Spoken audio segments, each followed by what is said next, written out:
ஆஹா Shankar Jai Jaishankar subscribe பண்ணுங்க. நம்ம வீட்டுடைய மூலஸ்தானம் அப்படின்னு சொல்லக்கூடியது ஒன்று பூஜை அறை, அடுத்ததுபடியாக வர்றது சமையலறை. இந்த 2 இடங்களையும் நம்ம எவ்வளவுக்கு எவ்வளவு புனிதமாக வச்சுக்கிறோமோ அவ்வளவுக்கு அவ்வளவு நம்ம வீட்டில் இருக்கிறவங்க எல்லாருமே நல்ல ஒரு சுபிட்சகரமான வாழ்க்கையை வாழ முடியும்.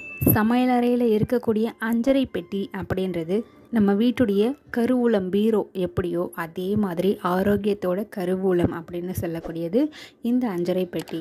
ஆரோக்கியத்துக்கு மட்டும் கிடையாதுங்க, பொருளாதார முன்னேற்றத்துக்கும் கூட இந்த அஞ்சரை பெட்டி ரொம்ப ரொம்ப ரகசியமான சூட்சமமான ஒரு விஷயம். பழைய காலத்துலலாம் பெண்கள் இந்த அஞ்சரை பெட்டியில் தான் பணத்தை சேமித்து வைப்பாங்க.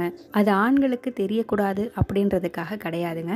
அஞ்சரை பெட்டியில் நீங்கள் சேர்த்து வைக்கக்கூட பணம் அதிகபட்சமாக சேர்ந்துக்கிட்டே போகும். அந்த ஒரு சூட்சம ரகசியத்துக்காக தான் இப்படி பண்ணாங்க. இதே மாதிரி இன்னொரு ரகசியமான ஒரு பொருள், பணத்தை காந்த மாதிரி ஈர்க்கக்கூடிய ஒரு ரகசியமான வசிய பொருள்.